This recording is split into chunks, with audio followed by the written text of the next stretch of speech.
Sebenarnya tidak ada ilmu hitam atau ilmu putih. Semua kemampuan atau kekuatan yang digunakan demi keuntungan diri sendiri, itu tidak lain dan tidak bukan berasal dari si jahat.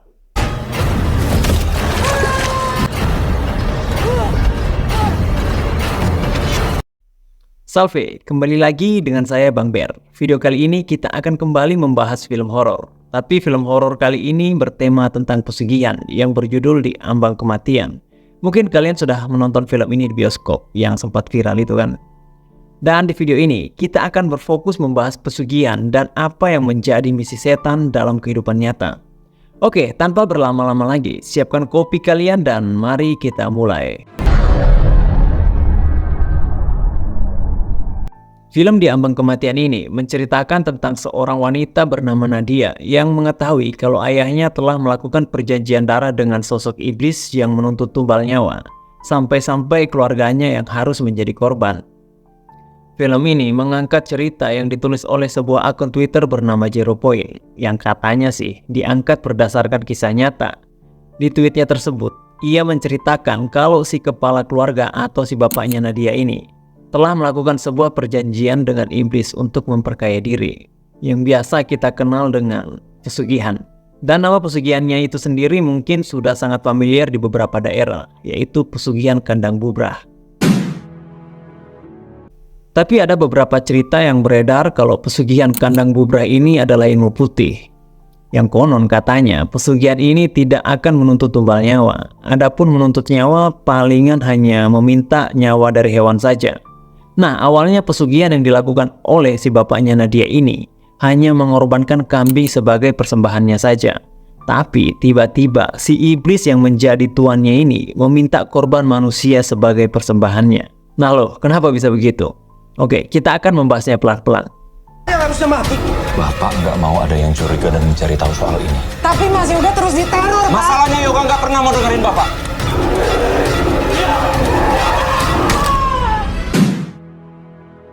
Oke, pesugihan. Pasti kita sudah sangat familiar dengan istilah ini, di mana kegiatan ini selalu melibatkan kekuatan supernatural dan melibatkan aktivitas roh-roh jahat atau yang biasa kita sebut dengan setan. Atau sederhananya, kita meminta tolong kepada roh-roh tersebut agar mau mengikuti kehendak kita.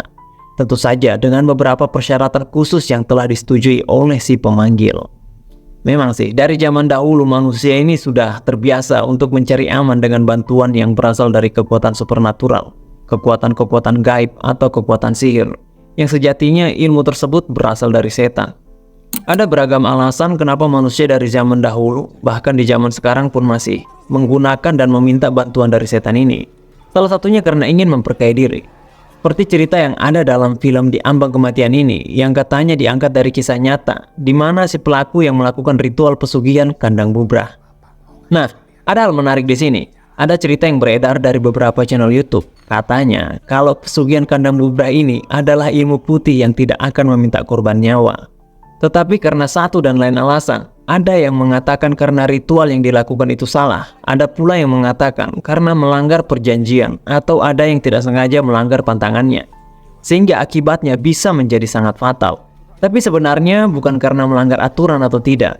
Memang sejak awal, kalau kita melakukan perjanjian dengan si iblis ini, kita itu sudah menjadi budak dari si iblis ini secara sukarela.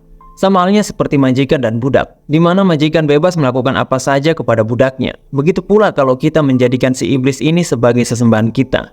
Kalau kata Father Gabriel Amor, setan itu penuh dengan tipu daya dan sangat pembohong. Bahkan setan tidak akan segan-segan menipu pengikut setianya. Jadi meskipun pengikutnya ini sangat setia, iblis tetap akan memangsa pengikut tersebut. Hanya tinggal tunggu waktu saja. Ibaratnya itu seperti ini, pengikutnya hanya dijadikan sebagai persediaan cadangan makanan saja.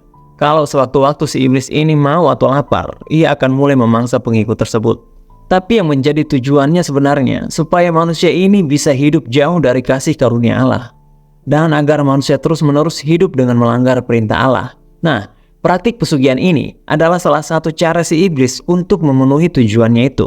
Seperti tiba-tiba si setan meminta korban manusia untuk tumbal, agar manusia melanggar perintah kelima dari 10 perintah Allah, yaitu jangan membunuh. Atau ada syarat yang menyuruh kalau si pemanggil harus bersetubuh dengan beberapa wanita muda. Tujuannya, si setan ini agar manusia melanggar perintah ke-6 dari 10 perintah Allah, yaitu jangan berzina. Atau ada yang hanya diminta untuk mempersembahkan sesajen saja, seperti harus mempersembahkan kembang 7 rupa, mempersembahkan kembang kantil, dan lain sebagainya. Tujuannya agar manusia melanggar perintah pertama dalam 10 perintah Allah. Untuk mencapai itu, si setan memanfaatkan kehendak bebas dan kelemahan yang dimiliki oleh manusia. Dan salah satu kelemahan manusia adalah ketamakan ini. Ditambah manusia memiliki kehendak bebas. Dengan kehendak bebas yang dimiliki manusia, setan akan terus-terusan menggoda manusia agar terjatuh. Dia akan menawarkan hal-hal duniawi yang sangat menarik, agar manusia ini bisa benar-benar jauh dari Allah. Ya Bapak, sekarang masih yakin kamu sudah cukup dewasa buat tahu siapa Bapak sebenarnya. Yang perlu ditutupin, Pak. Kita sudah tahu. Cara untuk gantiin ibu kalian Bapak bakal lakukan yuk. Oh ya, menyangkut hal menarik yang ditawarkan setan, perlu diingat ya, kalau si setan ini selalu menawarkan hal-hal yang menarik untuk menggelapkan akal budi manusia. Salah satu contohnya dengan menawarkan manusia kekayaan yang berlimpah, tapi dengan syarat manusia harus tunduk atau menyembah si setan. Tapi untuk melancarkan rencananya itu, tak jarang juga setan berpura-pura tunduk kepada manusia yang telah membuat kontrak dengan dia, untuk meyakinkan manusia kalau melakukan perjanjian dengan dia itu aman. Tapi sebenarnya tidak seperti itu. Sehingga tak jarang lahir sebuah pemahaman di beberapa kalangan orang, kalau dengan memanggil kekuatan supernatural dari setan ini, manusia menganggap kalau mereka telah berhasil memerintah atau memperbudak setan. Karena menganggap kalau mereka telah berhasil membuat si setan ini mengikuti kemauan mereka. Tapi yang sebenarnya terjadi justru sebaliknya, manusialah yang telah diperintah dan diperbudak oleh si setan. Nah, secara tidak langsung orang yang melakukan ritual tersebut telah memberikan jiwanya secara sukarela. Dan dengan begitu, orang yang telah melakukan pesugihan akan terus terikat dengan perjanjian setan jika tidak ada pertobatan. Nah, biasanya orang yang telah melakukan perjanjian dengan setan ini akan sedikit sulit jika harus mendapatkan pembebasan, entah itu deliverance atau eksorsis. Karena sebelumnya orang tersebut telah melakukan kontrak terhadap si setan. Dan jika pembebasan atau eksorsis itu berhasil, biasanya si pelaku pesugihan akan langsung kehilangan semua harta benda yang pernah ia dapatkan dari si setan. Nah, poinnya adalah sebenarnya tidak ada ilmu hitam atau ilmu putih. Semua kemampuan atau kekuatan yang digunakan demi keuntungan diri sendiri itu tidak lain dan tidak bukan berasal dari si jahat.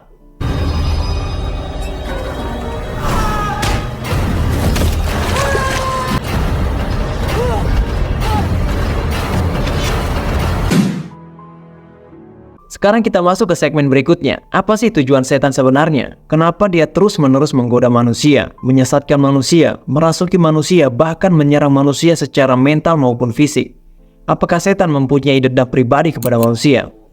Menurut Father Gabriel Amort, sebenarnya manusia hanyalah sarana setan untuk menyakiti hati Allah saja. Dan setan berusaha mati-matian untuk merusak citra Allah yang ada dalam diri manusia. Dan dengan membuat banyak manusia tersesat adalah contoh kalau iblis berhasil merusak citra Allah yang ada dalam diri manusia dan menggambar ulang manusia menurut citra mereka.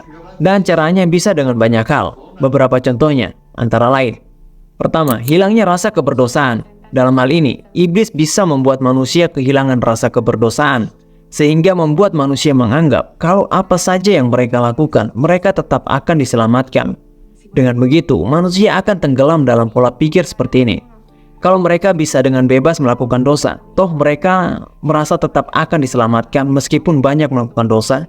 Nah, paham yang seperti ini akan membuat iman seseorang menjadi mati, dan jatuhnya mereka hanya sekedar percaya tapi tidak taat.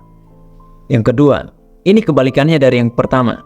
Membuat manusia merasa sangat berdosa, sehingga manusia akan beranggapan kalau dirinya tidak layak untuk mendapatkan pengampunan, sehingga enggan untuk melakukan pengakuan dosa atau menolak kasih karunia dari Tuhan. Selanjutnya, rasionalisme yang kebablasan. Ini sebenarnya tidak jauh berbeda dengan yang pertama. Hanya saja, yang pertama mereka percaya dengan Tuhan tapi tidak taat. Sedangkan yang kedua, mereka sama sekali tidak percaya dengan adanya Tuhan ataupun iblis. Mereka menganggap keduanya hanya sebagai simbol saja dan bukan pribadi. Sehingga karena paham yang seperti itu, membuat si iblis dengan leluasa mempengaruhi dan memanipulasi manusia. Kata Paus Yohanes Paulus II, setan mempunyai kemampuan di dunia ini untuk membujuk orang atas nama rasionalisme dan setiap sistem pemikiran lain yang mencari segala cara yang mungkin saja untuk menghindari pengakuan atas aktivitasnya. Dan parahnya, Orang yang tenggelam dalam pemahaman yang seperti ini akan menganggap kalau apapun tindakan yang mereka perbuat adalah hak mereka. Tidak ada yang bisa membatasi mereka, jadi mereka bisa dengan bebas melakukan apa saja yang mereka sukai. Ini mirip dengan prinsip satanisme yang mengatakan, kamu adalah Tuhan untuk dirimu sendiri, kamu bebas melakukan apapun dan tidak ada yang bisa melarangmu. Nah, untuk teman-teman yang mengatakan kalau setan itu tidak ada, mohon dipikirkan kembali. Setan itu memang benar-benar ada. Setan disebutkan sebanyak 211 kali dalam Perjanjian Baru, dan keberadaannya ditegaskan berulang kali dalam Katekismus Gereja Katolik yang dirumuskan pada tahun 1995. Tapi perlu digarisbawahi, kalau keberadaan setan ini bukan untuk ditakuti, melainkan untuk diwaspadai. Terlalu takut kepada setan juga sangat tidak baik, sama seperti ketika kita tidak percaya dengan keberadaan setan, kita akan mudah untuk dimanipulasi. Begitu juga kalau kita percaya dengan keberadaannya tapi terlalu takut, kita akan dengan sangat mudah untuk dipermainkan. Ada satu budaya yang menurutku aneh di daerah saya. Katanya, kalau kencing di bawah pohon, buang sampah, atau kalau lewat di jalan yang dirasa angker, harus izin dulu dengan penghuninya. Karena jika tidak begitu, penghuninya bisa saja marah dan mencelakai kita. Nah, sikap batin yang seperti inilah yang perlu dirombak. Kita lebih memilih untuk tunduk dan taat kepada ciptaan daripada kepada Sang Pencipta. Santo Agustinus pernah berkata, iblis dapat menggonggong, tetapi ia tidak dapat menggigit, kecuali seseorang dengan sukarela memberikan dirinya kepada si iblis. Tidak perlu hidup dalam rasa takut terhadap setan, namun kita harus mewaspadainya dan menghindarinya. Oke, kesimpulannya. Kalau sejak awal mula Allah menciptakan manusia seturut citranya yang adalah kasih, agar manusia bisa saling mengasihi satu sama lain, maka iblis berbanding terbalik, di mana iblis akan berusaha merusak citra Allah dan berusaha menggambar ulang manusia menurut citra mereka, dan berusaha menggantikan kasih dengan egoisme, kepentingan diri sendiri, kesombongan, keangkuhan, hawa nafsu, dan sebagainya. Oke, mungkin sekian dulu untuk video kali ini. Jika ada yang mau dikoreksi atau dibagikan, silakan tinggalkan itu di kolom komentar. Terima kasih sudah mau menonton. Akhir kata saya Bang Mir pamit undur diri dan sampai jumpa di video selanjutnya.